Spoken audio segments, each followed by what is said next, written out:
Most people know that eating a healthy diet is important, but without learning specific cooking skills, it's easy to eat pre-made, processed rubbish or order in all the time. So in this video, I'm going to learn how to cook better and hopefully, if the habit sticks, live 10 years longer. What you're currently seeing is me making one of my standard meals. I'll dig out some random freezer stuff, chuck it in the oven for 20 minutes, and the result is this. A colour-filled, beautiful looking dish. This needs to change, so this week I'm going to be cooking meals I've never made before while sharing some tips on how to get into cooking. Right, meal 1. Roasted sea bream with herbed smashed potatoes. This video isn't sponsored, but if companies like Green Chef, HelloFresh and Gusto didn't exist, I would still be mostly eating processed food, eat almost zero veg, and have very little variety in my diet. These companies introduced me to foods I wouldn't have tried otherwise, and more importantly, they've turned cooking into a habit that I actually enjoy. Meal 2. Turkey steak, bacon kale and carrots. Now you're probably thinking or have heard that these kits are expensive, and compared to going out and buying every single ingredient, yeah, it costs more, but in my non-sponsored opinion, it's worth the extra cost. That being said, all the meal kit companies usually offer a decent join-in discount, so join HelloFresh for a few weeks, use up their special deal, then unsubscribe if you want and move on to a different company and use one of their deals. Carrots are a standard bit of veg that I wouldn't want to eat, let alone cook, a few years ago, but now after experimenting with a few different ways of making them and making them taste better, I actually enjoy them. I want to quickly talk about the French paradox. French people have fairly low rates of heart disease and obesity, even though they consume loads of saturated fats.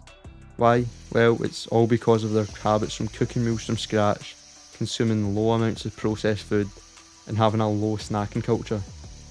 And if you compare that with Americans, who have fairly high rates of heart disease and obesity, they regularly snack, rarely do home cooking, and consume a lot of processed food.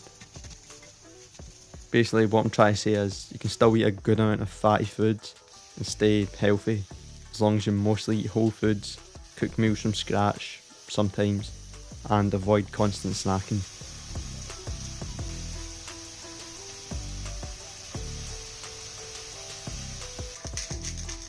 Something else I want to point out is that eating a shitty diet is linked to more deaths worldwide than smoking, which I found pretty surprising the first time I heard it. You see loads of old people smoking cigarettes, but how often do you see overweight old people? That's not to say smoking's fine to do, obviously it's got a good chance of killing you, but it just puts into perspective how important your diet is. Another topic is fasting. When you stop eating for a while, a thing called autophagy happens. This is basically quality control for your insides. So it removes worn out cells and uses up old ones. And that means you're slowing down the process of disease. Another thing is that the brain tends to prefer running on ketones, which is what it runs on while you're fasting, rather than glucose, which is what it runs on after you eat. So getting into the habit of fasting every few days will improve your mental clarity and reduce your chances of disease.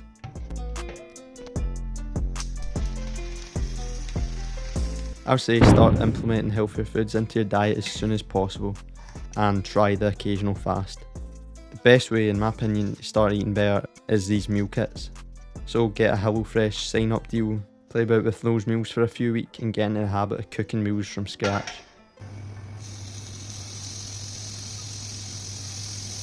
You're never going to turn into a person that only cooks and eats whole foods. That just wouldn't be fun and you'd be missing out on a lot. But if you can make 80% of your diet whole foods that are fairly healthy, you'll be doing yourself a lot of good.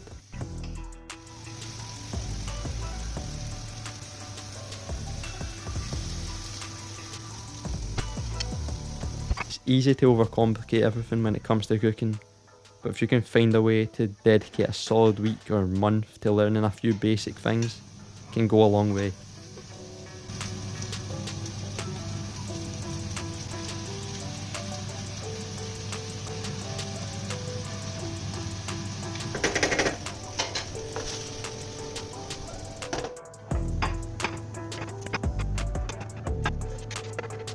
I'm not a licensed nutritionist, and all my advice is based on personal experience and a little research.